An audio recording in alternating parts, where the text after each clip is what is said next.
The universe tasted like burnt pennies and static electricity. Rorik Valen had 3 seconds to decide if the world stuttering outside his viewport was the debt collectors finally catching up, or something much, much worse. His entire life he'd been running. Now, the reality he inhabited seemed to be running in place, trying desperately to catch up with itself. The voice of Flicker, the station outcast, clawed through the emergency frequency, strained and thin, like cheap wire snapping. "Pilot, those prototypes are in the hatch!" Rorik knew the metallic screech impacting the Vagrant's Mercy meant the 3 obsidian chronal cores were already there, ripping the timeline open like wet tissue paper. He didn't need a station outcast's warning to know failure meant spectral fragments of adjacent realities would soon solidify and tear him, bone and memory, apart. His conscious mind screamed, "Eject, jettison the cargo, cut the station tether and run," but the training, buried under 50 years of failed choices and accumulated shame, took over. His fingers, thick with scar tissue and the bitter scent of industrial solvent, moved across the console, overriding the auto-lock sequence. Precision, the kind of surgical speed only taught in fleets he was long since banned from. The old Star Jumper's muscle memory was still driving the controls, even if the pilot himself was rotten. He slammed the internal lock on the maintenance hatch. A thick steel barrier meant to hold against vacuum, not temporal distortion. The lock indicator flashed red, then strobed blue, unable to commit to a single status. As the final hydraulic hiss confirmed the seal, Rorik saw the corridor before him ripple, folding in on itself. He saw not just the dim, grime-streaked passage of the Mercy, but a superimposed ghost image. The same corridor, rusted and scorched, leading to a dark lump on the plating. A corpse wearing his uniform. The image lasted only a quarter of a second, but it was enough to see the hole in the chest cavity, the metallic sheen of dried blood, and the wide staring eyes of the dead Rorik Valen. A timeline where he failed to lock the hatch. The physical nausea hit him like a kinetic slug. This was the cost of the cause. The forced experience of failure. They were not merely showing him possibilities, they were pulling the adjacent self into the same reference frame. Flicker's voice returned, barely a whisper over the static. "They are drawing in fragments of adjacent realities, Valen. The temporal pariahs, they need stabilizing mass. That's what Port Dantalian is to them, a low-value anchor. If you don't retrieve them, the overlap will collapse Dantalian entirely." Rorik pushed away from the cockpit. The gravity plating felt soft, unreliable, threatening to pitch him into the deck. He moved toward the aft maintenance access, boots clanking against metal that wasn't quite solid. Every step was a calculation, not just of distance, but of dimensional stability. Port Dantalian. A derelict city in space, choked with air, recycled too many times, and the constant bitter scent of solvent used to mask the rot. It was a haven for smugglers, debtors, and the politically exiled, worthless ethically and economically. If the sector fractured entirely, as the ghost suggested it would, Rorik could potentially pilot the Vagrant's Mercy through the resultant rift, a jump maneuver nobody sane would attempt. But it would be an escape. Clean. Total. He could shake off the debt, the shame, and the inescapable memory of the rescue that had cost him everything 10 years ago. He could live. The alternative was simple. Disable the cores, stabilize the sector, and be trapped on Dantalian, exposed not only to the corporate retrieval teams hunting the incredibly valuable tech, but also to the spectral failures of his alternate selves, the debt-ridden, the dead, the broken versions of Rorik Valen. He was trapped between leverage and sacrifice. He reached the maintenance access port. The air here was thick with ozone and the high-frequency hum of uncontrolled power. It felt like standing inside a capacitor. He had 20 seconds. 20 seconds before the spectral fragments solidified enough to pull him apart, and probably less time before the three small spheres tore his ship apart. Rorik took a deep breath, the stale, recycled oxygen burning in his lungs, and keyed the emergency release for the inner lock. This was the nature of the crisis, a forced confrontation with the fundamental instability of reality itself. These chronal cores were designed, Flicker had explained, to localize time dilation for deep space jumps, a kind of bubble of slower time to reduce transit effects. But the instability created a far more sinister effect, the localized breakdown of the reference frame continuity. Rorik wasn't seeing an illusion. He was experiencing the physical reality of adjacent timelines occupying the same spatial coordinates. Every molecule in his body was simultaneously receiving input from several slightly different universes. That was why the deck felt spongy, why the air tasted wrong, why his head throbbed with a pain that felt internal yet external. His consciousness was trying to reconcile multiple sets of data points. I am alive. I am dead. I am running. I am captured. This was not a moral dilemma yet. It was a physics problem manifesting as psychological torture. His training had taught him to maintain a stable reference frame in deep space. That was the bedrock of star jumping. You had to trust the numbers, trust the inertia, trust that the ship you were in was the only ship you were in. The cores were violently rejecting that trust. Rorik needed a dampener field. The Mercy didn't have a dampener field. It had a coolant manifold connected to the main reactor core, capable of pulling immense heat rapidly from the system. If he could overload the manifold and redirect the energy signature, maybe the sheer brute force of the electromagnetic pulse would disrupt the temporal synchronization. Maybe. He ripped open the access panel to the ship's primary electrical conduit, ignoring the searing heat. The metal instantly scorched his skin, but the pain was a grounding anchor, a specific, singular sensation that proved he was still in this reality. "Flicker," Rorik grunted, working with a speed that felt alien to his age. "Plan B, need power routing for localized e-pulse. Can you confirm the relative angular momentum of the nearest fragment? Which ghost is strongest?" Flicker, who lived off the grid and processed impossible calculations in exchange for ration credits, didn't hesitate. "The failure fragment, Rorik, the one where you're dead. It's stabilizing fast. It's feeding off your current gravitational potential." Rorik swore under his breath. The dead version of himself was the most potent threat. He was not just fighting the cause, he was fighting his own finalized failure. He shoved his arm deep into the conduit housing, ignoring the sharp edges that snagged his sleeve. This was the system he had built himself, patched together from salvage parts on a dozen forgotten stations. He knew the wiring like the topography of his own regret. The philosophical cost of his situation was a cold weight in his gut.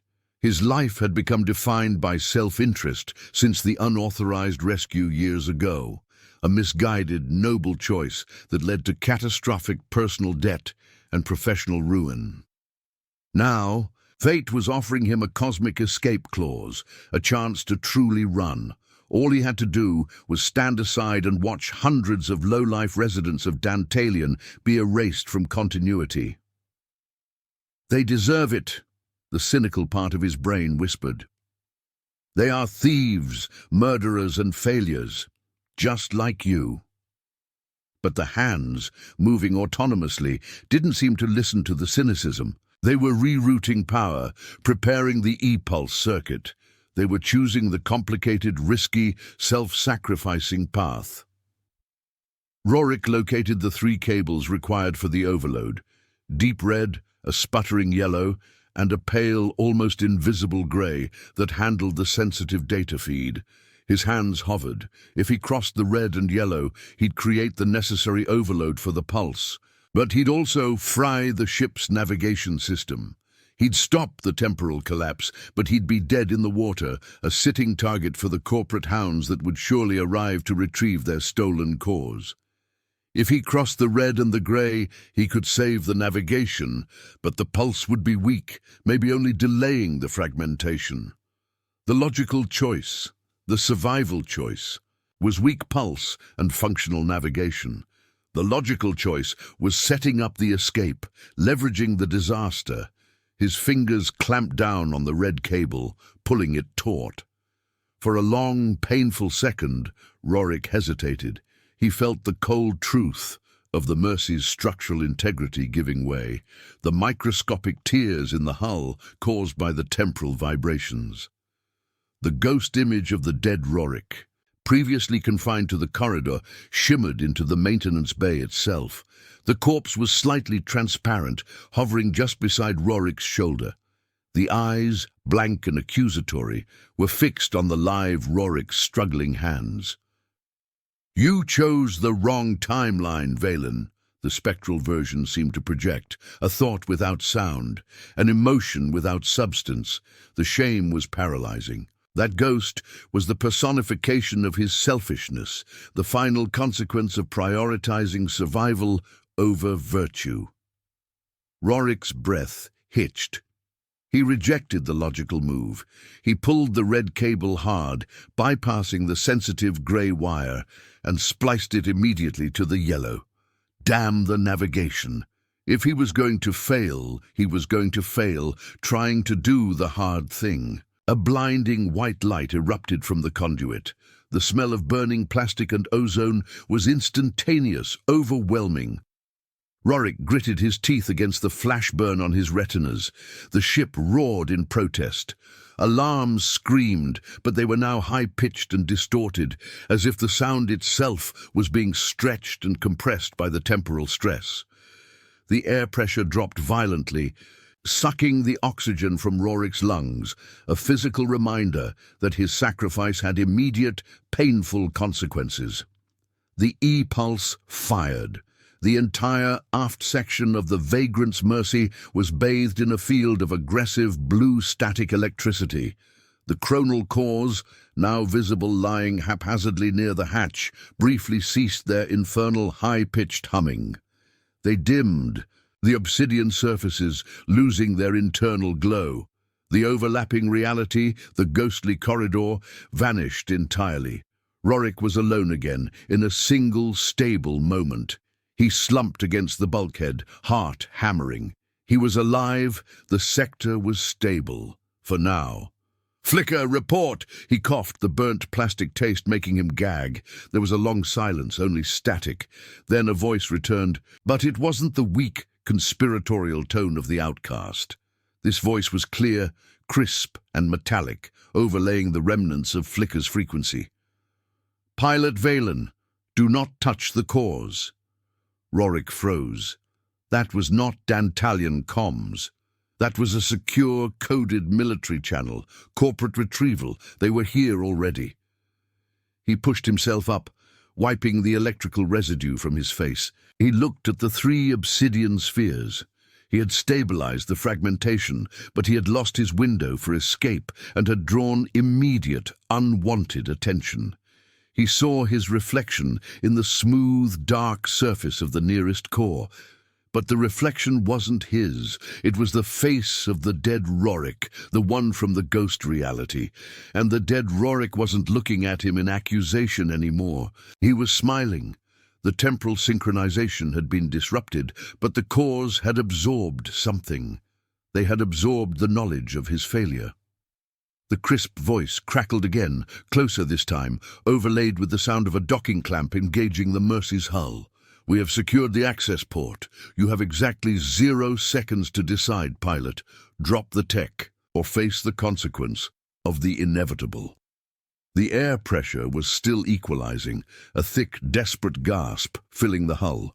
Rorik ignored the residual sting of the flash burn across his right forearm, a searing brand that felt less like pain and more like a necessary tax.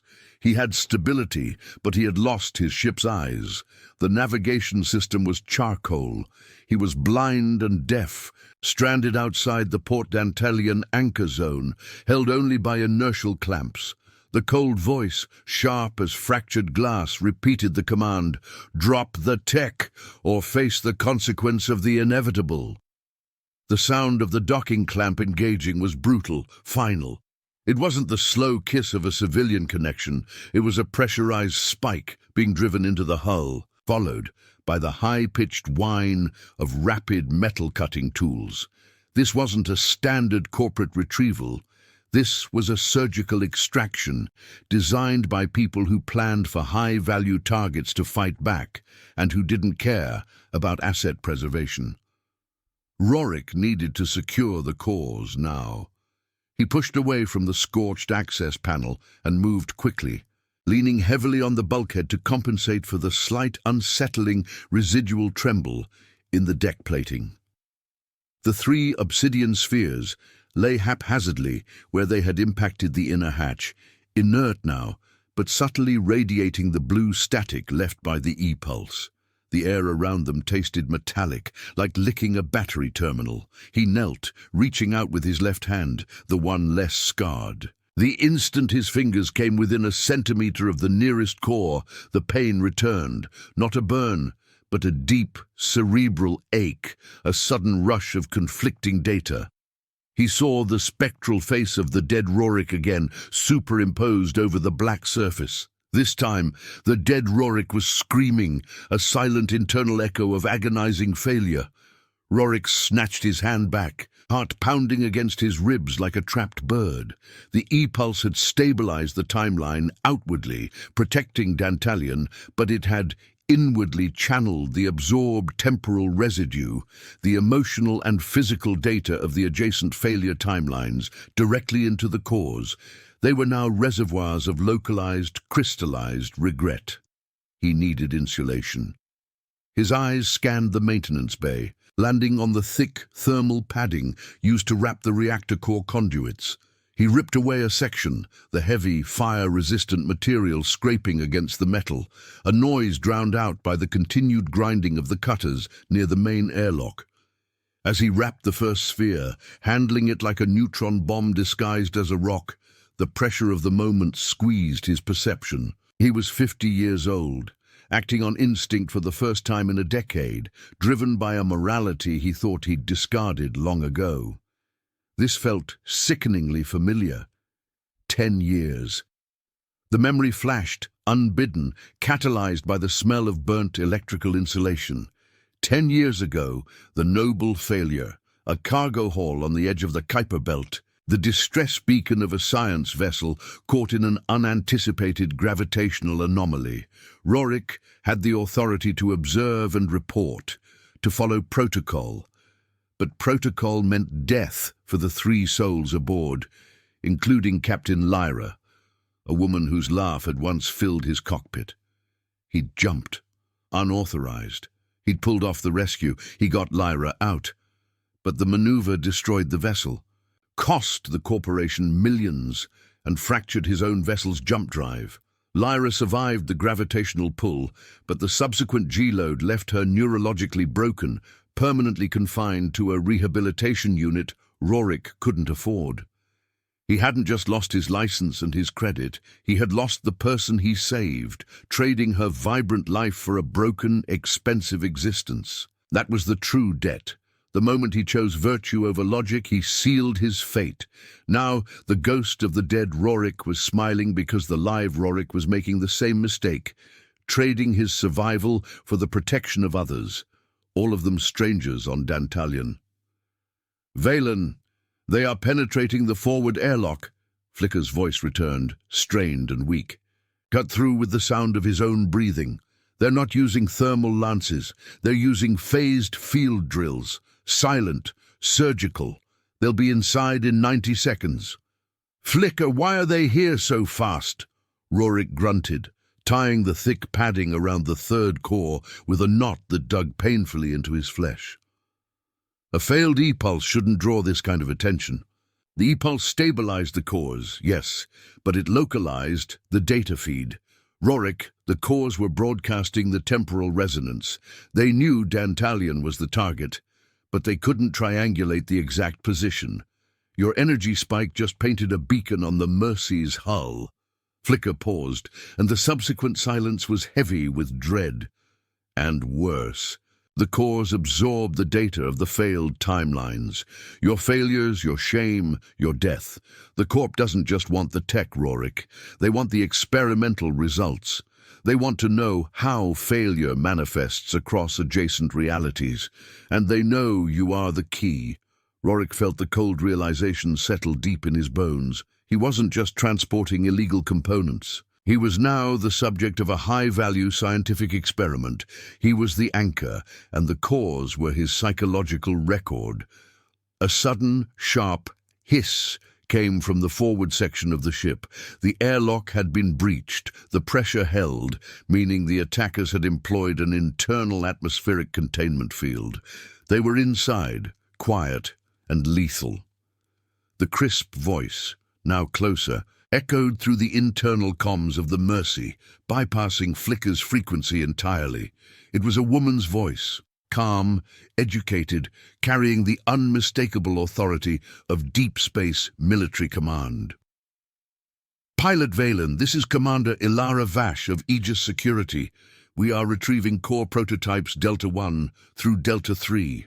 We know you deployed a non-standard electromagnetic pulse. Your vessel is compromised. Your navigation is defunct. You are surrounded.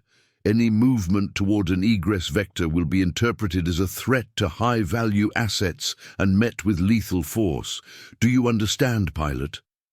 Rorik didn't answer. He was already moving. He clutched the 3 padded cores to his chest. Vash's voice was the epitome of calculated efficiency, lacking any trace of heat or impatience. She didn't sound angry. She sounded bored. The data absorbed by the cores is critical, Valen. We have scans confirming localized psychological displacement, including the capture of multiple failure self-references within the core's energy structure. We need to secure the artifacts before the displaced data destabilizes them further. We will not negotiate for your continued health, only for the safe transfer of the technology. He saw his dilemma laid out with cold precision. If he stayed, he was dissected. If he tried to run in the Mercy, he'd be shot down, losing the cause and his life. He had to get them off the ship. Rorik stumbled toward the secondary maintenance vent, a narrow, disgusting chute used for waste transfer, leading directly into the low habitat zone of Dantalion. It was an escape route only desperate people used, filled with grease, condensation, and the smell of fermented waste. Perfect. Valen, we are moving toward the aft section. We know about the emergency maintenance access. Do not be foolish. Your last noble act cost you everything, remember? Vash's voice was too calm, too informed. They had done their homework. They knew about Lyra. They were leveraging his shame, his jaw set. The fear of failure was still there, a knot in his stomach, but now it was eclipsed by a fierce, protective urgency. These cores, repositories of his internalized failure, were also the only thing keeping Dantalion from being erased. He had made his choice back when he sacrificed the navigation system. Now he needed to commit. He reached the vent hatch, kicking the manual override release hard enough to make his ankle ache. The cover plate clanged onto the deck, revealing the black, narrow maw of the chute. Flicker.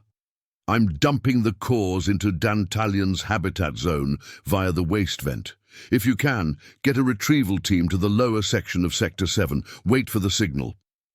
Rorik, no. Dantalion isn't secure. That's why we run here. You'll be exposed, Flicker warned, his voice rising in panic. I'm already exposed, Rorik muttered, looking back down the corridor. He could hear the light, precise steps of Aegis security boots now, echoing slightly down the passage. They were closing fast. He shoved the 3 padded cores into the vent, listening for the soft thump as they landed somewhere below, hopefully cushioned by garbage bags and insulation. Then he gripped the lip of the vent and squeezed himself into the cramped, dark space. He was halfway through the transfer chute, the grease clinging to his uniform, when Commander Vash's voice returned, closer now, a chilling whisper of authority in the confined space. "Undine, we have recovered the residual biosignature from the maintenance bay, pilot. We have confirmed your trajectory." A pause, perfectly timed, before the final brutal statement. "The escape plan is flawed, Valen. We anticipated this vector. We are sealing Sector 7 now. You are exactly where we want you." The transition from the relative sterility of the Mercy's hull to the waste transfer chute was violent, a descent into physical and moral decay. The grease clinging to Rorik's uniform was thick and cold, smelling intensely of fermented organics and industrial runoff, the literal shit and solvent of Port Dantalion, now his only avenue of escape. He slid downward, boots scraping against the corrugated metal, the sound muffled and claustrophobic. Vash's voice had promised a trap, and Rorik knew Aegis security did not bluff. He hit the lower hatch with a painful thud, the bundled cores pressing hard against his ribs. He immediately scrambled for the manual override, his fingers slick with filth. Attempt 1. The hatch should have yielded to a standard magnetic release override, requiring a simple 3-digit sequence and a hard pull. Rorik entered the code from memory, but the mechanism groaned, refusing to disengage. It wasn't just locked, it was fused. Vash had anticipated the waste vent and preemptively sealed the egress points, welding the external plating shut, or worse, flooding the area with heavy sealant. He pulled harder, rage and desperation lending him a surge of adrenaline, tearing skin on his knuckles against the jagged access port. The metal didn't budge. He swore, a single guttural sound that echoed in the narrow space. Time lost. The silence from above was broken by a different noise, not the cutting drill of Vash's entry team, but a high-frequency thrumming, growing rapidly louder. Aegis wasn't cutting the chute open, they were reinforcing the blockage. He imagined a rapid cure polymer or a kinetic field being deployed, turning the last 10 meters of the waste chute into solid concrete. He was in a collapsing pipe, his breathing ragged. Rorik pressed the flat of his hand against the cold metal, trying to gauge the structural integrity. The temperature in the chute was dropping fast, pulling the residual heat from his body. Without the Mercy's thermal regulation, the thin metal casing was rapidly radiating the heat of the habitat zone into the deep vacuum. "Flicker, I'm sealed in. Do you have eyes on Sector 7? Where did the cores land?" Rorik whispered into the comm, trying to keep his voice steady, despite the nausea caused by the putrid air and the rapidly falling temperature. Flicker's voice returned, faint, layered with heavy static, implying he was routing the signal through 3 or 4 different, unreliable power sources within Dantalion. "They landed near Junction 7 Kappa. The pressure lock is complete, Rorik. Vash has isolated the entire low habitat zone. No one goes in, no one goes out." This was the first phase of an engineered death. Vash had made the sector his burial tomb, ensuring the cores and their experimental subject, Rorik, remained contained for eventual retrieval, dead or alive. Attempt 2. Rorik realized his only option was reverse trajectory. He had to climb back up, away from the polymer field, and try to find a sub-level maintenance branch that Vash hadn't anticipated. He started inching up, utilizing the small internal conduits and metal flanges, the grease making his grip treacherous. His arms screamed under the strain. He was 50 years old, not a deckhand. As he clawed his way past the halfway point, his foot slipped on a patch of condensation. He heard a sickening snap, as his comm unit, previously held by a worn magnet on his sleeve, broke free and fell into the black shaft below. He lost his vital link to Flicker and any chance of remote coordination. He didn't just lose communication. He realized the implications of the chute being sealed below. If he managed to climb all the way back to the Mercy, Vash's team would be waiting at the maintenance access port, guns drawn. He was running toward the knife. De mal en pire, he muttered, the old Terran expression his father used echoing in his head, from bad to worse.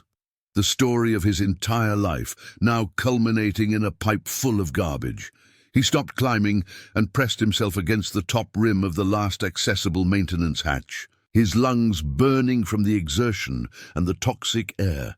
He needed a way out, or at least a place to hide for the 90 seconds required for the initial surge team to bypass the chute entirely and begin the hunt in Sector 7. Just as the claustrophobia threatened to overwhelm him, a new, sharp sound broke through the muffled atmosphere. A low-frequency electromagnetic pulse, not aggressive like his own, but subtle, surgical. It was coming from the hull of Dantalion itself.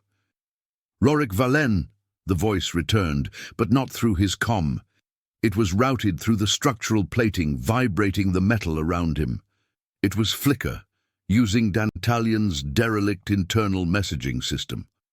"Vash is using the station's environmental controls. They are deploying a Level 3 contaminant into Sector 7.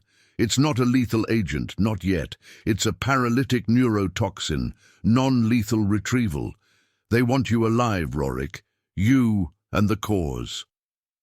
Rorik felt a sudden wave of icy clarity cut through the fatigue. He was an experiment, a specimen. The neurotoxin would leave him immobile but conscious, ensuring Vash could retrieve the cause and study the crystallized regret firsthand, dissecting his psychological breakdown for corporate science. New element introduced. Flicker wasn't an ally anymore. He was a desperate informant seeking survival through cooperation. "I can open a temporal anomaly, localized. It's the only unsealed door left, Rorik. A maintenance shunt near the core impact zone. It's a fracture waiting to happen. You have 3 seconds to decide." The information felt like a third-hand deal with the devil. A temporal anomaly. It meant facing the ghost timelines again, risking the total dissolution of his own frame of reference, but it also meant guaranteed immediate escape from Vash. "Where does it lead, Flicker?" Rorik grit his teeth, trying to stabilize his heart rate. "It leads to a utility catwalk, Level 4.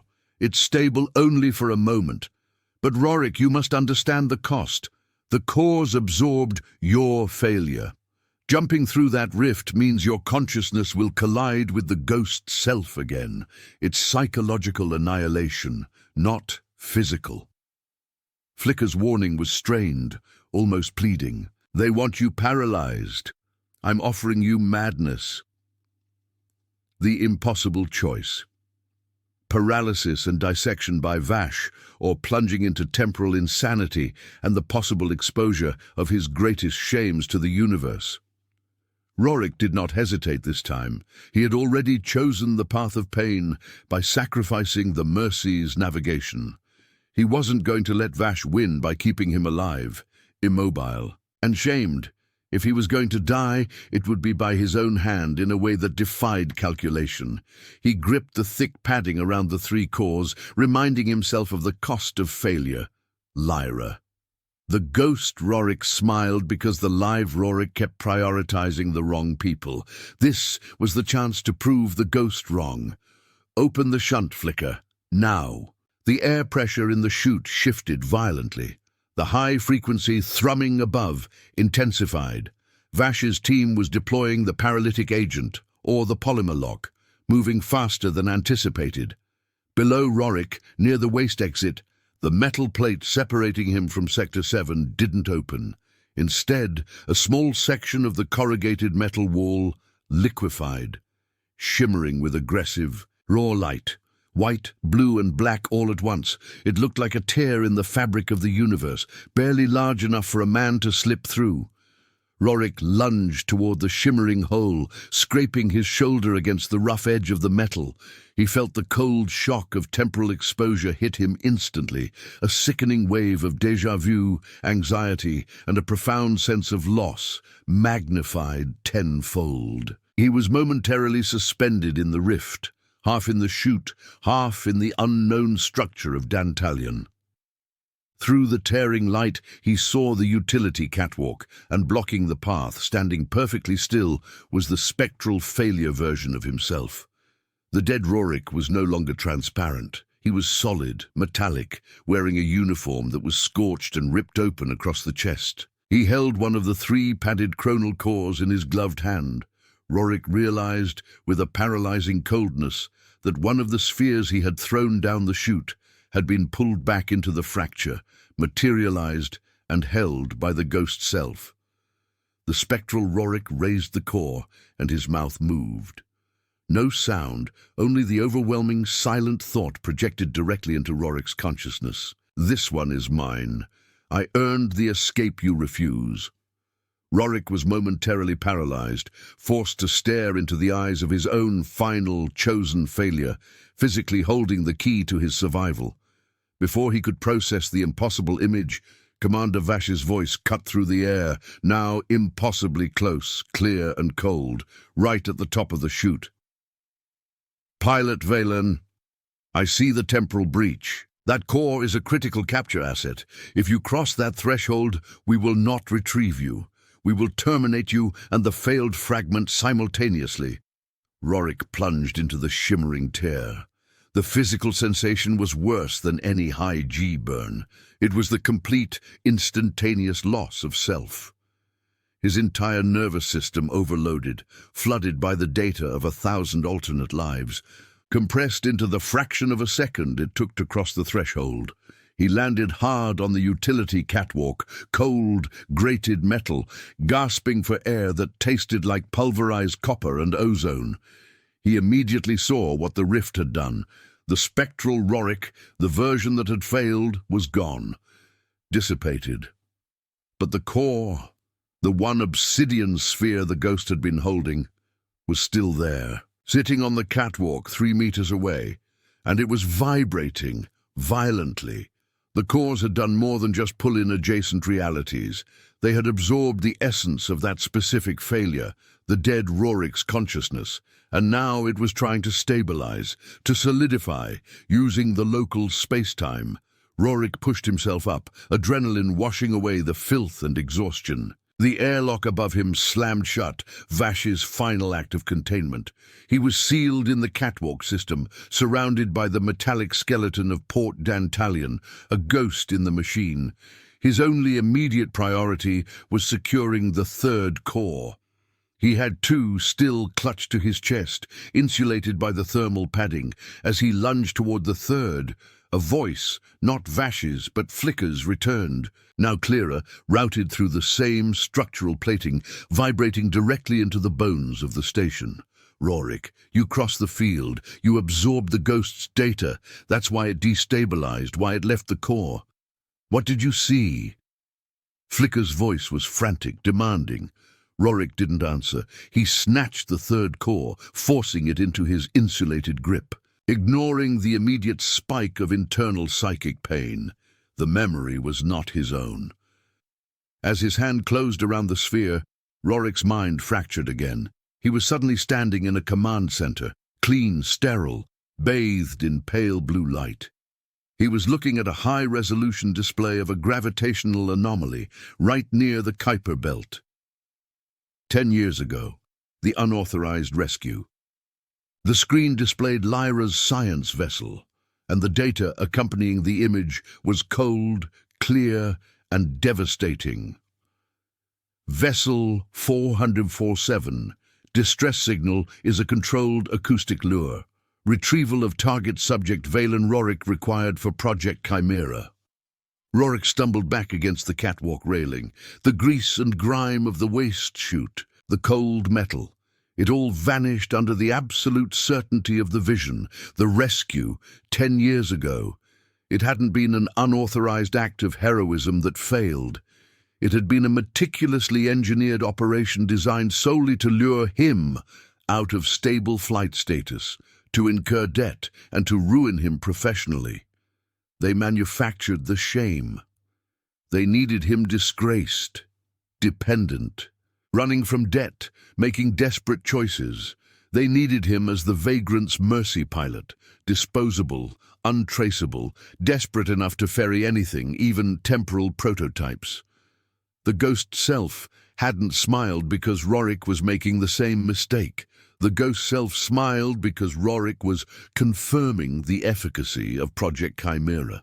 His failure wasn't a consequence of his choice. It was the design. A single bitter laugh escaped Rorik's throat, quickly choking into a cough. He had been running for a decade, sacrificing his life, trading integrity for survival, all based on the guilt of a rescue that was never real. Lyra's broken state wasn't a tragic outcome of the G-load. It was the planned collateral damage of a high-value recruitment operation. He looked down at the 3 cores, the crystallized regret he now carried. They were not just unstable technology, they were recording devices, capturing the full psychological spectrum of his engineered existence. Aegis didn't just want the cores, they wanted the data stream of Rorik Valen's shame. Flicker, Rorik rasped, the word tasting like ash. The rescue, Lyra, it was a setup, all of it. The corporation designed my fall. The silence that followed was heavy, only the distant structural groans of Dantalion filling the gap. When Flicker finally spoke, the voice was different, no longer frantic but dangerously calm, measured. Rorik, I know. I ran the initial acoustic analysis for Aegis, Project Chimera, the creation of a perfect, disposable asset through calibrated psychological destruction. You were the prime subject.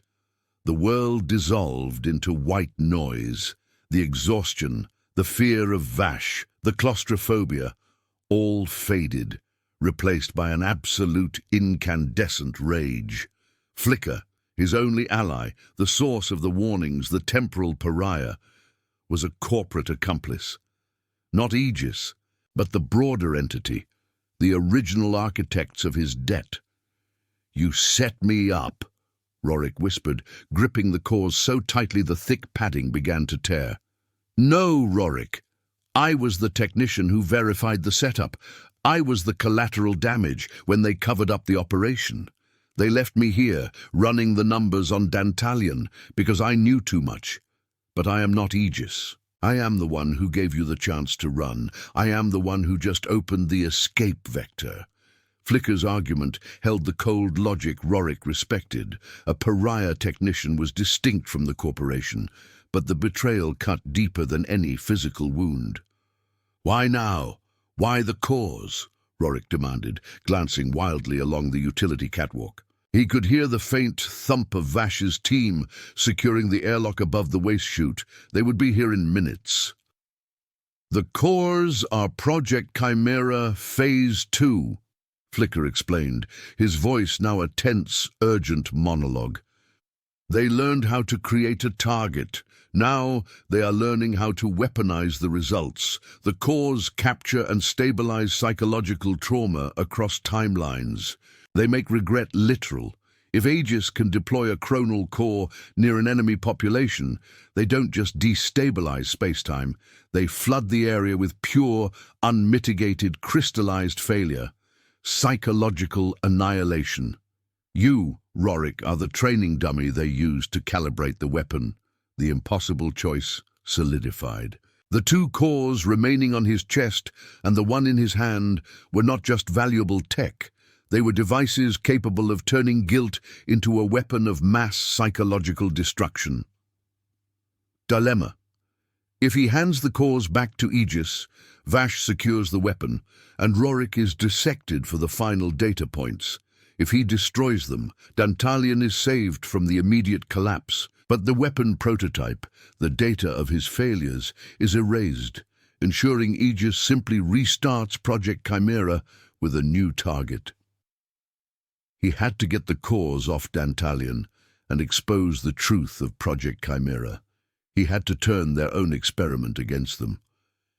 Flicker, I need an exit strategy that gets me off Dantalion, off the grid, and gives me enough stable jump time to broadcast the data of Project Chimera, Rorik stated, his voice now steel, purged of panic and self-pity. That's impossible, Rorik. Your navigation is fried. You have no FTL drive. The Mercy is a sitting duck, and Dantalion is sealed. Rorik looked at the 3 obsidian spheres in his hands. He felt the residual psychic tremor, the memory of the dead Rorik. He felt the cold, hard logic of his calculated, devastating failures. The cores are FTL drives, Flicker, Rorik realized, the sudden clarity electrifying. They localize temporal dilation. They don't just create time bubbles, they move reference frames. They can jump the Mercy without a jump drive. No, Rorik, they are prototypes, unstable. They'll tear the Mercy apart and you with it. They already tore me apart, Flicker, Rorik muttered. He had nothing left to lose. His life was a lie, his shame was manufactured, and the one person he tried to save was collateral damage. He started climbing the utility catwalk, moving with a focused intensity he hadn't possessed since the day he lost his license. The catwalks led not only across the station, but directly back toward the Vagrant's Mercy, secured outside the sealed sector. Flicker, I need you to open the main loading bay doors on Dantalion, just a crack. I need vacuum exposure for 15 seconds, and I need a power siphon into the ship's reactor core. I am using the chronal cores as a temporary jump engine. Flicker, the technician, the man who understood the impossible equations, paused. Rorik, using the cores this way means you are the primary reference frame. You pilot the jump. If the synchronization fails, you fail. You become the focus of the temporal fracture. You will live forever in the moment of your final choice. Rorik reached the end of the catwalk and stopped at a rusted emergency exit hatch leading to the main cargo bay. He pressed the release, ignoring the weak, grinding protest of the hydraulics. I am already living in the moment of my final choice, Flicker. I chose to save Lyra. I chose to accept the shame. That was the design. Now I choose to destroy the design. He kicked the hatch open. Ahead was the vast, dark emptiness of Dantalion's derelict cargo bay, the air thick with condensation and industrial dust. The bay was adjacent to where the Mercy was clamped. As Rorik stepped into the cargo bay, he heard the metallic sizzle of cutting tools right behind him. Vash's team had reached the catwalk. He was seconds away from capture. Flicker, the bay doors, now! The colossal bay doors, designed to handle multi-ton cargo containers, groaned in protest. A sliver of vacuum opened, a sharp, cold line of pure black space piercing the oppressive darkness of the bay. The air immediately rushed out, pulling dust and debris toward the rupture. Rorik braced himself against a shipping container, the air thinning violently, the pressure dropping. Rorik, I'm routing the power siphon now. You have 10 seconds of stable air pressure remaining in the bay, Flicker warned, his voice straining against the distortion of the rushing air. Rorik had to cross 50 meters of the cargo bay floor in rapidly deteriorating pressure, carrying the 3 temporal weapons, and install them into the charred remains of his ship's reactor core. Impossible. He ran. His boots barely found purchase on the greasy floor. The residual air screamed past him toward the vacuum slit. He felt the painful pressure building in his sinuses, the lack of oxygen making his vision tunnel. He reached the Mercy's hull, finding the emergency reactor access panel. He ripped it open. The smell of plasma coolant mixed with ozone was overwhelming. He plunged the 3 cores deep into the containment field, connecting them to the emergency power couplings. He didn't connect them for propulsion. He connected them for a controlled explosion, a spatial displacement. Power, now flicker! A deafening surge of electrical energy roared through the Mercy. The ship did not ignite. Instead, the hull was instantaneously enveloped in a field of aggressive blue light, identical to the E-pulse, but exponentially more powerful. Rorik slammed the reactor access panel shut and lunged for the cockpit hatch. He had to be inside the ship's own reference frame for the core jump. He was 3 steps from the cockpit when Vash's team entered the cargo bay. They didn't shout warnings. They simply opened fire. Phased energy blasts, silent and precise, impacted the bulkhead meters behind him. Rorik threw himself through the open hatch, his body absorbing the impact, the 2 cores on his chest pressing sharply against his ribs. He barely had time to brace himself in the pilot's seat. Vash's voice, now screaming through the open comms channel on the Mercy's console, was no longer bored. It was pure, distilled fury. "He's activating the jump. Stop him. Don't let him take the cores." Rorik slammed the console controls, initiating the reactor's emergency discharge, the pulse of energy necessary to synchronize the 3 cores. The resultant temporal distortion was blinding, physical, and absolutely devastating. Rorik felt his spine compress, his vision turn red, and the universe outside the viewport dissolve into a fractal smear of color and time. He had performed an unauthorized jump with unstable temporal prototypes, using his own body as the navigational anchor, knowing the cores were laden with the psychological data of his greatest manufactured failure. The jump sequence completed, the violent shaking stopped. Rorik was suspended in the silence of deep space. He was alive. The Vagrant's Mercy was intact. Port Dantalion, a distant jewel of misery, was hundreds of thousands of kilometers behind him. He had escaped Vash. He looked down at the console. The navigational system was still charcoal. The cores were cycling energy, humming contentedly, silent, no longer radiating regret. They had successfully jumped the ship. "Flicker, report!" Rorik croaked, his voice raw. The response was immediate, clear and focused. It was Vash.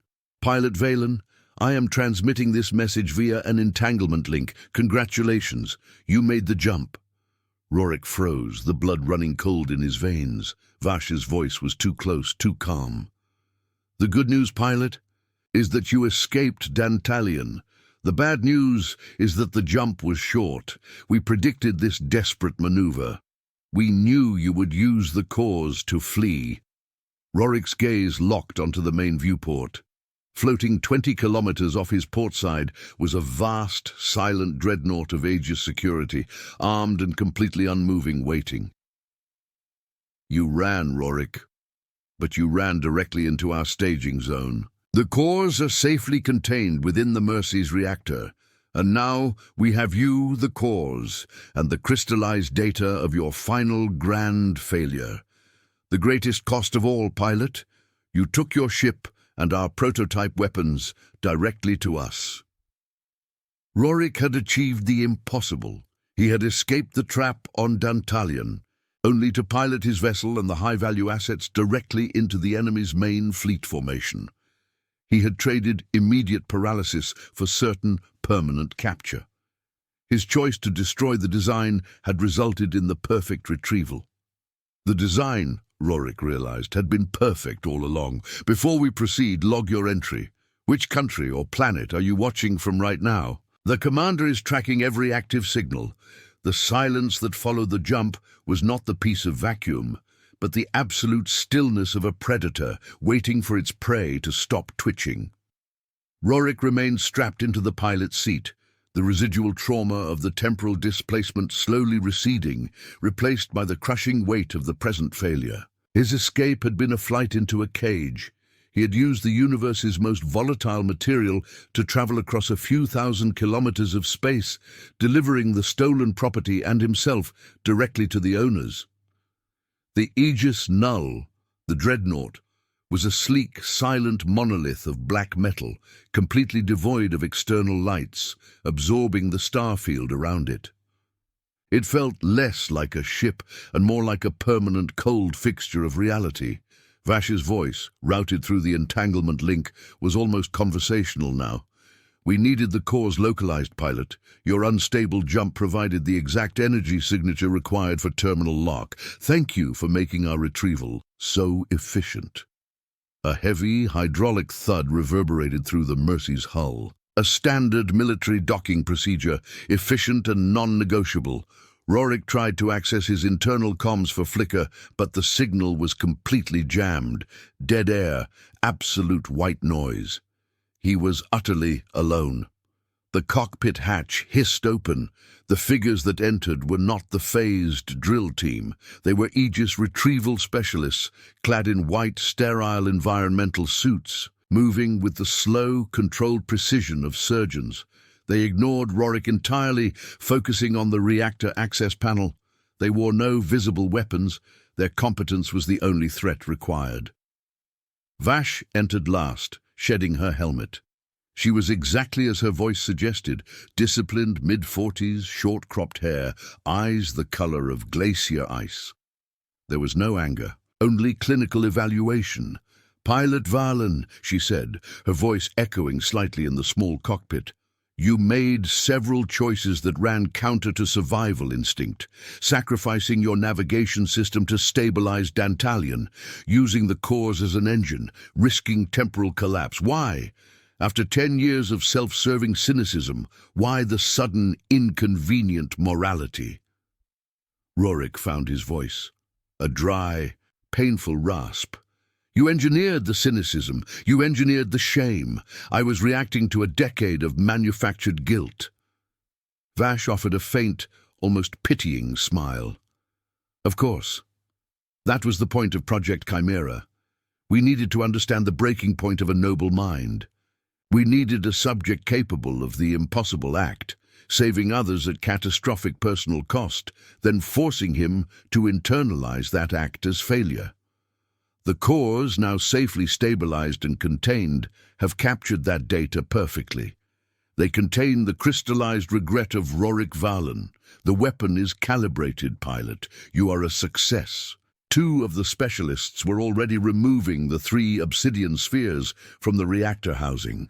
The cores were cool to the touch, their blue glow now a faint, internal shimmer. They represented not just stolen technology, but the physical manifestation of Rorik's psychological ruin. "You won't get away with it," Rorik rasped, the words feeling futile. Vash scoffed, a quick, dismissive sound. "Get away with what, Valen? We created debt.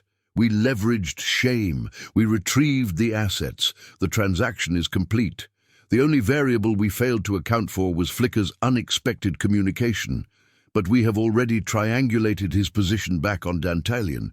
He will be retrieved shortly, processed for unauthorized collaboration, and then, perhaps, we'll see if his temporal paranoia has commercial value." Rorik felt a sudden, sharp, physical nausea. His last, desperate move, relying on Flicker, had only confirmed the accomplice's location. He hadn't saved anyone. He had condemned them.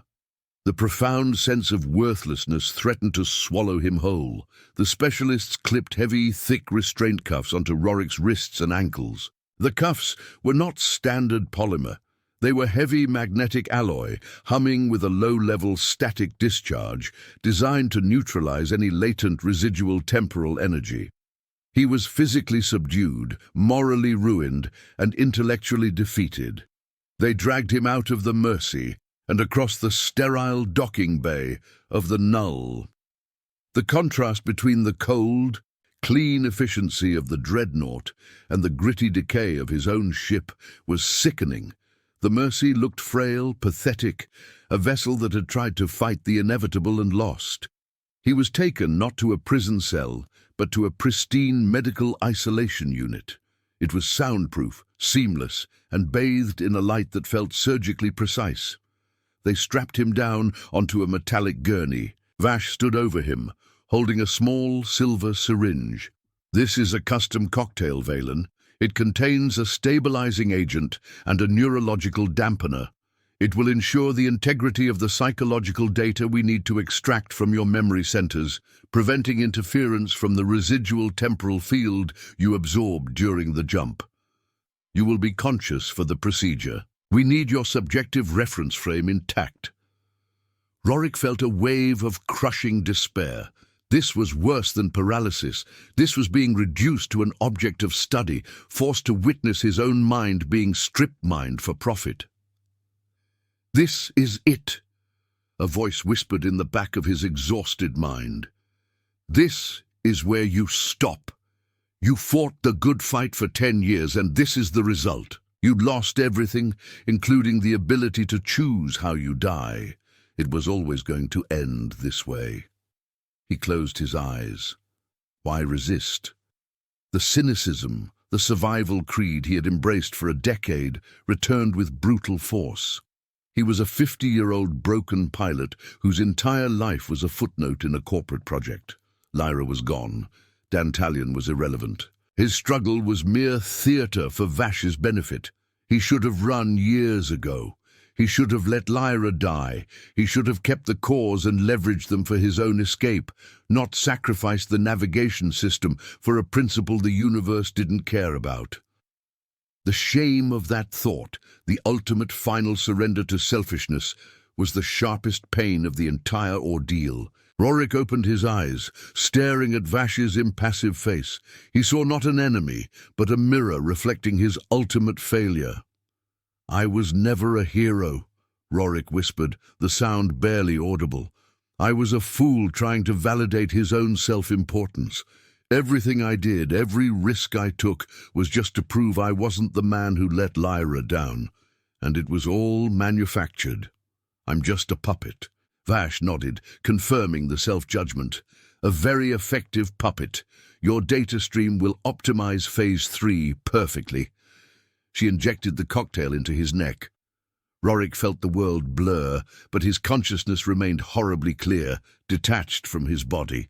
The dampener worked immediately. His fear, his rage, even the sharp pain from the G-load trauma, all were muted, replaced by a cold, internal observation of his own impending vivisection. Vash turned away, speaking to a comm unit on her wrist. "Start the preliminary extraction protocols. I need the core synchronization data immediately. The unique temporal physics of Valen's jump must be mapped before we integrate the psychological residue. Send the raw feed directly to the central analysis suite." Rorik, paralyzed but watching, saw the specialists moving the 3 cores into an adjacent heavily shielded containment chamber visible through a thick pane of ferroglass. The chamber was designed to handle a localized supernova, not just temporal residue. The raw feed. That phrase pierced the fog of the dampener. Vash's attention was completely on the cores and the synchronization data. She was focused on the science, the perfection of the trap, the final undeniable victory. She was celebrating the data acquisition, and that was the flaw. The cores were synchronized by Rorik's own consciousness, anchored by his will during the jump. They had absorbed the physical data of the jump, but also the raw processing of his mind, including the agonizing realization in the catwalk. The entire design was flawed because it relied on my manufactured shame. The chronological sequence of the data was critical. The jump data was raw physics, still unprocessed, still unstable, and Vash was prioritizing it. The psychological data, the proof of Project Chimera, was secondary, pending the successful analysis of the jump. Rorik, trapped on the gurney, felt a faint, phantom sensation deep in his left hand. The restraint cuff, while neutralizing temporal discharge, had to be connected to the null's internal comms and power grid for monitoring. It was a closed, contained system. He remembered Flicker's frantic warning, "You pilot the jump. If the synchronization fails, you fail. You become the focus of the temporal fracture." Rorik was the focus. The dampener suppressed his physical reactions, but his mind was still synchronized with the cores, the primary reference frame for the jump. The connection wasn't severed. It was merely suppressed. If he could force a microspike, a singular uncontrolled discharge of the residual temporal energy still within him, forcing the magnetic cuffs to misread the input, he might overload the local data feed, not to destroy the cause, but to destabilize the null's primary analysis suite just long enough to reroute the raw jump data. It was a suicidal maneuver. The surge would burn out his nervous system, almost certainly resulting in permanent coma or death. But it was the only way to get the evidence off the Aegis network before it was neutralized. Rorik concentrated every last ounce of residual willpower, not on moving his paralyzed fingers, but on forcing the temporal residue in his bones toward the wrist cuff. The pain, usually dull due to the dampener, became a sharp internal scream as his body resisted the forced energy redirection. He was 5 seconds into the attempt when Vash looked over, her expression changing from boredom to confusion. She noticed the faint blue flicker of energy emanating from Rorik's left magnetic cuff. "Stabilize the subject! We have a power surge!" she snapped, moving rapidly toward the gurney. Rorik forced the final surge. It felt like being struck by lightning inside his own skull. His vision erupted in white light, and a deafening, high-pitched screech tore through the isolation chamber. The ferroglass containing the chronal cores instantly cracked. The containment lights flickered, not just in the isolation unit, but across the entire docking bay. Vash was at his side, slamming a manual override button. "Extraction protocols cancelled. We have a breach in the primary analysis suite. Valen is overriding the dampener." But the damage was done. Rorik saw, through the blurring static of his vision, a flicker of light on the central console. A single, compressed data packet, containing the raw, unfiltered physics of his core jump and the accompanying psychological data, had been forcefully ejected from the null system. It was now broadcasting on an unsecured, short-range military frequency. He had succeeded in sending out a distress beacon, not of location, but of raw, unusable, and incriminating data. Vash looked down at him, her face a mask of incandescent cold fury. "You absolute fool! You just fried your own central nervous system for a single useless data burst." Rorik couldn't speak, couldn't move, but a single agonizing thought formed in his mind. "Useless to you, Vash." Just as Vash reached for the primary emergency sedative, a cold, clear male voice cut through the internal comms of the Aegis Null, overriding Vash's frequency entirely. "Commander Vash, we have received an unusual compressed data packet. Origin, your current coordinates. Source signature, Project Chimera. The data quality is erratic, but the core analysis suggests a catastrophic operational failure. Awaiting further instruction." The voice was not Flicker's. It was not Aegis Security. It was the detached, high-authority voice of the Node Inquiry Commission. The internal oversight body of the corporation, the very entity Vash was supposed to be reporting to, but had clearly bypassed in her rush to retrieve the cores and claim the data for herself. Vash froze, her hand centimeters from the sedative trigger. The perfect retrieval had just become a spectacular operational liability, all thanks to Rorik's final self-destructive gambit. The data was out. Rorik lay paralyzed, watching Vash turn slowly toward the comm panel.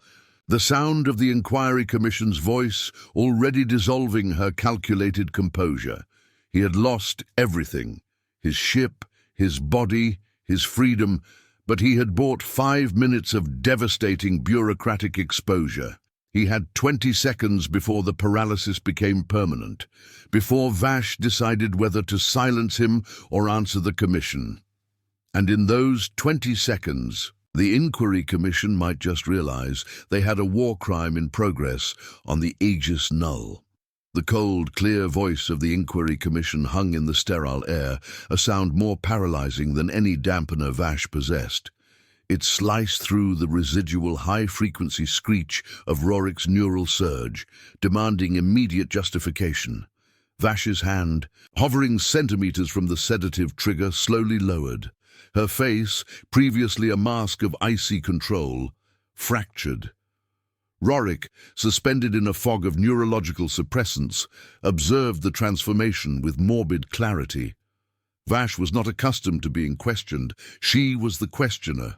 "Commission," Vash said, her voice dropping instantly to a tone of clinical, deferential urgency. "This is Commander Vash. The data packet is an anomaly, a residual burst from an unauthorized temporal jump conducted by the subject. It is highly unstable, likely corrupted, and should be disregarded immediately.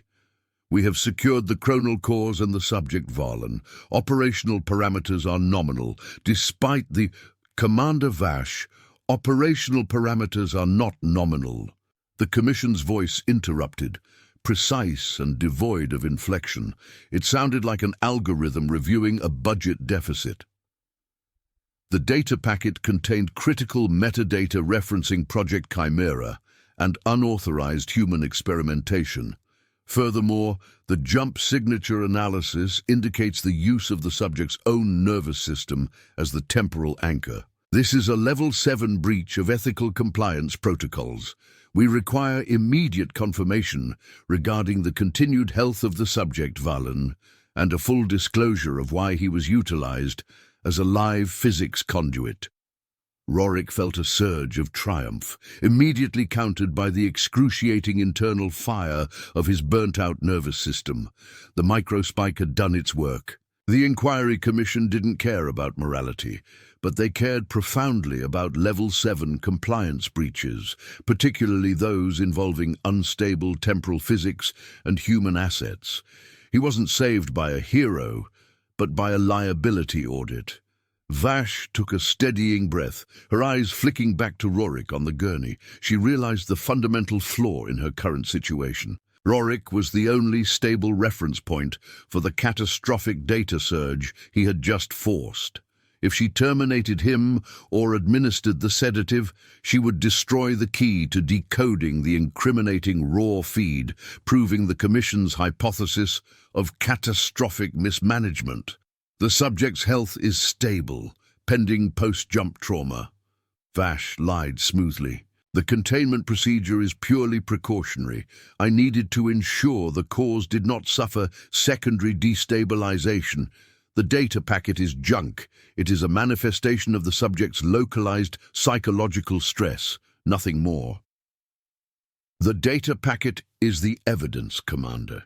You have 300 seconds to transmit the full, unedited core synchronization log and the preliminary psychological analysis of Project Chimera Phase 2, or this facility will be placed under immediate remote quarantine. 300 seconds. 5 minutes. The window Rorik had purchased with his own central nervous system. Vash's composure finally cracked, replaced by a deep, intellectual frustration. The psychological data is not yet integrated. It is currently residing within the subject's synaptic structure, stabilized by the dampener. If I extract the log now, the residual field will corrupt the entire dataset, including the successful calibration of the cores. Unacceptable. Failure to comply with the directive will be logged as obstruction of investigation, Commander.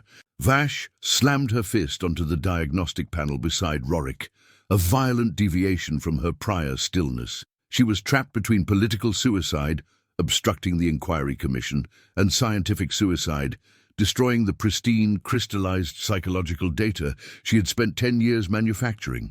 Rorik, unable to move a muscle, focused every remaining flicker of his awareness on the magnetic restraints on his wrists. He had already fired the self-destruct mechanism. Now he had to anchor the explosion. He forced the residual temporal energy, the stored shame, the crystallized regret, not outward but inward, drawing the unstable reference frames of the jump into his paralyzed body. I am the anomaly. If I destabilize, the data destabilizes. Vash leaned over him, her voice a fierce, controlled hiss, inches from his ear. You think you won, Valen? You think your self-destructive act exposed anything meaningful? They don't care about your trauma. They care about the broken protocol. You have made me a liability, but you have guaranteed your own vivisection. If I send the log, they find out the cores work perfectly, and they take the data directly from your still-living memory centers. You only ensured that the weapon is retrieved by cleaner hands. Rorik could not speak, but the act of drawing the temporal residue into his core was an exertion that manifested as a visible blue-white static crackling around the magnetic cuffs. The pain was absolute, transcending nerve receptors and hitting the consciousness directly, like 1,000 ghost versions of himself screaming in synchronization. But Vash's logic, as always, was cold and undeniable. He had exposed the flaw, but the corporation would simply seize the functioning weapon, eliminating the compromised commander. He had lost everything except the truth of his own manufactured failure. The paralysis was deepening, seizing his ability to even think coherently. He had less than 30 seconds before complete synaptic shutdown. Use the failure. Rorik focused on the core memory Vash had manufactured, the unauthorized rescue of Lyra 10 years ago, the ultimate act of noble failure that drove his shame.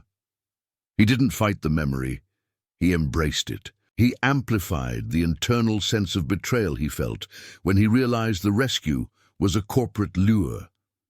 He focused on the pain of choosing virtue over survival, the very data Vash needed to calibrate her weapon. The temporal cores, visible in the cracked containment field, reacted instantly. They hummed, the internal blue light intensifying, mirroring the synchronized agony Rorik was forcing through his own body. Vash watched the containment field, warning light cycle to critical. Rorik was literally weaponizing his shame, turning the crystallized regret into an unstable feedback loop between his mind and the priceless cause. "Stop, Valen!" Vash barked, moving back toward the primary console. "You risk a cascade failure. If you push that field, the cores go critical, and the temporal distortion collapses this entire sector." The Inquiry Commission's voice returned, sharp and clear. 120 seconds remaining, Commander. Immediate compliance." Vash realized her time was over. She could save the cause, but she couldn't save her career, her data, or her life if she obstructed the commission. She had to comply, and she had to contain the damage. She activated the primary data upload for the synchronization log, bypassing the psychological analysis suite. The data began streaming out to the commission. "I am isolating the subject's containment field," Vash announced, her voice tight with rage, trying to mitigate the political blowback. "The psychological data is too volatile to transmit. It will remain secured here, pending a full, authorized investigation." She thought she had saved the data. But Rorik's sacrifice had ensured the raw jump log was now broadcasting. And that log included one piece of information that Vash, in her focus on scientific perfection, had overlooked during her hurried data transfer. Rorik had sacrificed his navigation system to stabilize Dantalian. The raw physics of his jump were recorded. An intentional divergence from the necessary jump vector, calculated to force a localized, immediate e-pulse. The log showed Rorik willingly destroying his escape to save others. The Inquiry Commission was reading the objective data of Rorik's sacrifice. They saw the proof of his noble mind, the very trait Vash claimed to have manufactured and destroyed. "Commander Vash, the synchronization log is received," the Commission confirmed. "The data analysis confirms the subject, Valen, voluntarily sacrificed primary vessel function to prevent a temporal cascade at Port Dantalian. This is contrary to your prior report, suggesting self-serving behavior. Furthermore, the subject's subsequent actions, the forced micro-spike, clearly demonstrate a deliberate attempt to expose the operational failures of Project Chimera." The silence that followed was heavy with political death. Vash had been caught not only manipulating data, but attempting to cover up the manufactured guilt and unauthorized human experimentation she had conducted on Rorik Valen for a decade. Her perfect asset retrieval had revealed her perfect bureaucratic crime. Two heavily armored security operatives, clad in the deep red and grey of the Inquiry Commission's internal enforcement, phased through the isolation chamber door. They moved past Vash without acknowledgement, their focus solely on Rorik. Vash stared at the intrusion, her scientific control completely overwhelmed by sudden, desperate political panic. "You cannot seize my assets. This is a violation of my research mandate."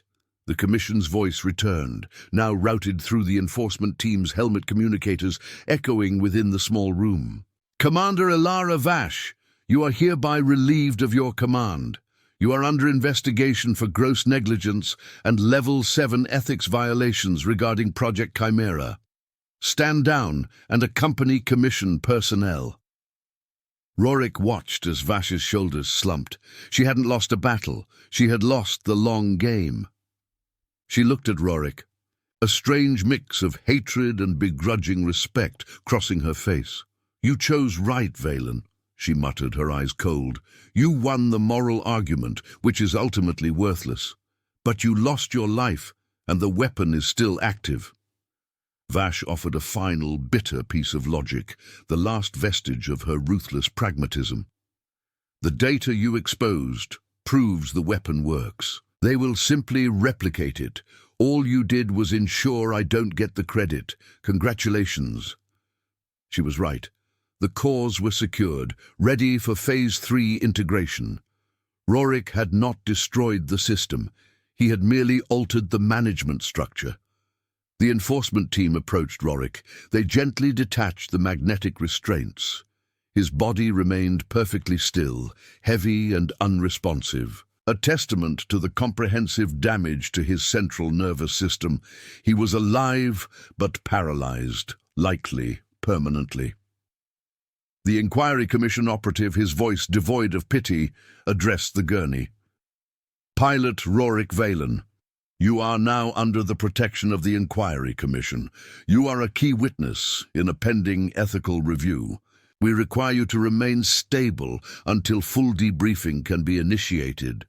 As Rorik was gently wheeled out of the isolation chamber, he looked at Vash, who was being cuffed by the second enforcement officer. He had achieved the impossible. He had taken the high-value asset, his shame, and used it to destroy his persecutor's career. He had won the exposure, but he had lost himself. He was now just another piece of data, stored and catalogued by the system he failed to destroy. His final victory was simply becoming evidence.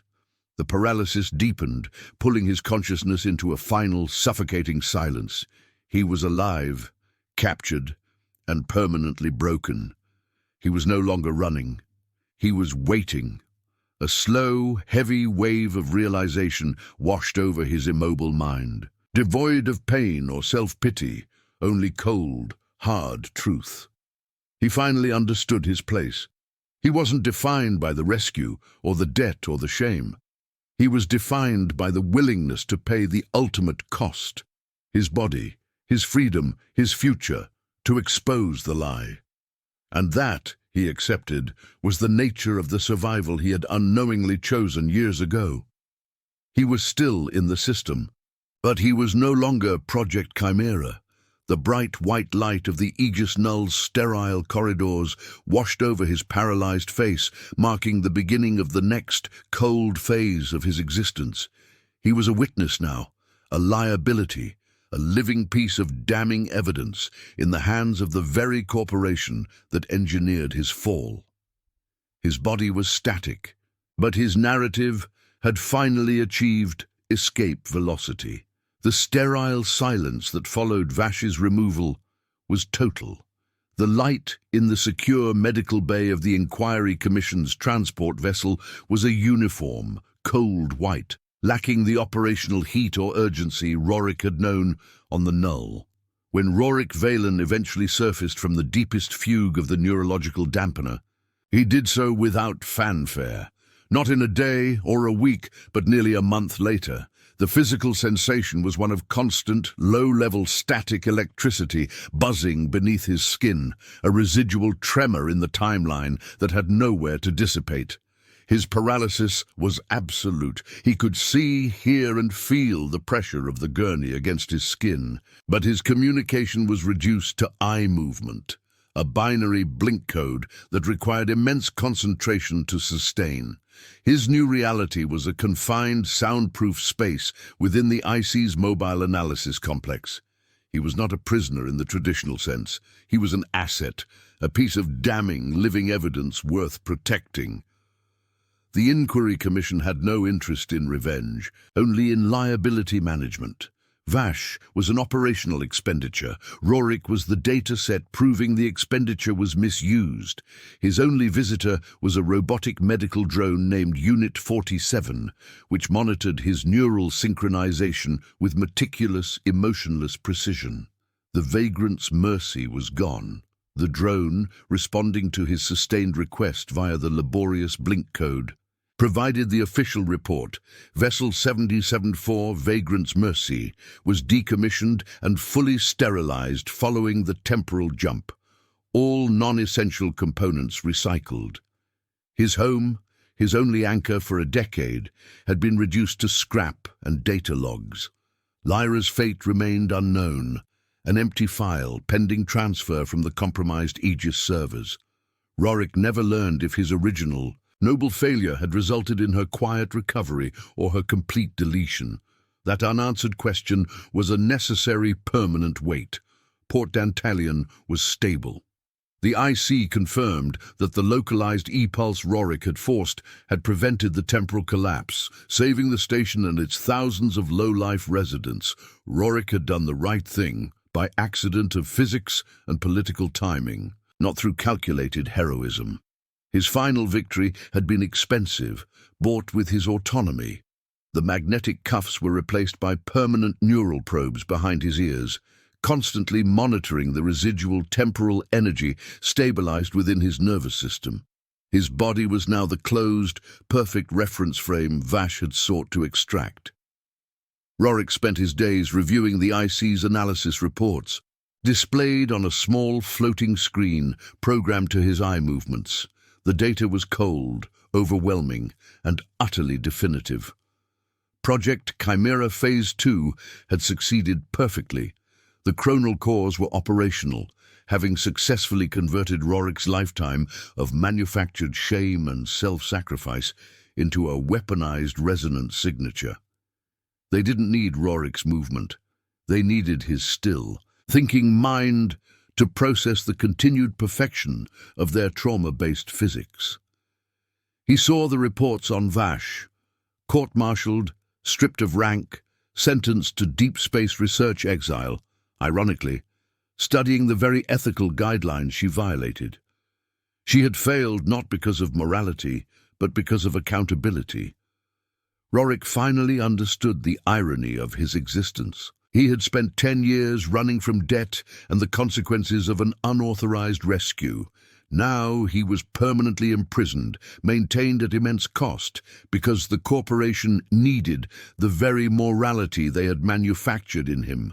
The debt collectors had finally caught up, and they didn't want payment, they wanted possession. The IC was preparing for Phase 3, replicating the cause and integrating the psychological calibration data captured from Rorik. The weapon would be deployed under stricter, commission-approved protocol, but the fundamental destructive capacity was secured. He had not destroyed the system. He had merely stabilized the ethical framework around it. One morning, the familiar routine was broken. Unit 47 was replaced by a new monitor. A young human technician with nervous eyes and a tightly pressed uniform. "Pilot Valen," the technician said, adjusting a sensor on the wall. "Transfer protocols are initiated. You are being moved to the long-term archival facility." Rorik focused his eyes, initiating the blink code for his only verbal question. "Flicker." The technician checked his datapad. Flicker. No entry found under that designation. We did process a transient data entry from Port Dantalion, a highly encrypted message. It was a single binary string, likely nonsense. We neutralized the source. Rorik internalized the cold dismissal. Flicker was gone, captured or deleted. The cryptic message was his final farewell. Rorik was utterly alone. The technician, sensing the paralysis, continued talking nervously. The IC is very clear. You are not a patient, Pilot Valen. You are a key resource. Your subjective reality is integral to the core stability profile. You must maintain integrity. Rorik felt the final bitter truth settle. His only purpose now was to exist as a consciousness of perfected regret, the silent observer of the weapon he helped create. He was the perpetual focus of the temporal fracture. He was a statue of shame. He had always feared the moment when his cynical creed, survive the moment, would fail him. But in the end, it was the cynical creed that saved him. His final, self-destructive choice, rooted in a fabricated guilt, inadvertently leveraged the system's obsession with control. He proved that even the most damaged human heart, when pushed to the absolute edge of annihilation, would choose the moral cost over the self-serving path. And that data, that unexpected persistence of virtue, was what terrified the bureaucratic structure of the Inquiry Commission. He was wheeled out of the bay. The movement was smooth, silent, and final. He passed the storage hangar where the 3 chronal cores were secured, glowing faintly blue under intense security fields. They were polished, inert, and perfect. They were the physical manifestation of 10 years of manufactured failure, now ready to be replicated and deployed across the galaxy. Rorik felt no pride, no remorse. He had accepted the cost. He was no longer running, no longer fighting. He was simply existing, the permanent, silent anchor of a reality he could no longer touch. The movement stopped. He was positioned in a new, larger chamber, designed for long-term psychological archiving. A giant circular viewing window showed a perfect star-choked vista of deep space. He gazed out at the indifferent, silent expanse. The universe had not judged his choices. It had simply absorbed the physics of them. He was not a hero, but a man who had chosen the most difficult path, not for glory, but because the alternative was a shame he could not tolerate. And in the final calculus, that choice cost him everything but his consciousness. The intense gravity of the moral dilemma he faced 10 years ago had been the same gravitational pull that destroyed his ship and his life, forcing him into exile. The debt he ran from had not been the credit owed, but the person he stopped being. Rorik Valen had lost the pilot, the broken man who ran, and the desperate fugitive. He was static, he was complete, he was free. Rorik Valen had finally stopped running. The stuttering reality, the choice, was gone. The debt, however, was permanent. This story is now part of the archive. Subscribe to help preserve future transmissions and share this episode with someone who still believes in science fiction.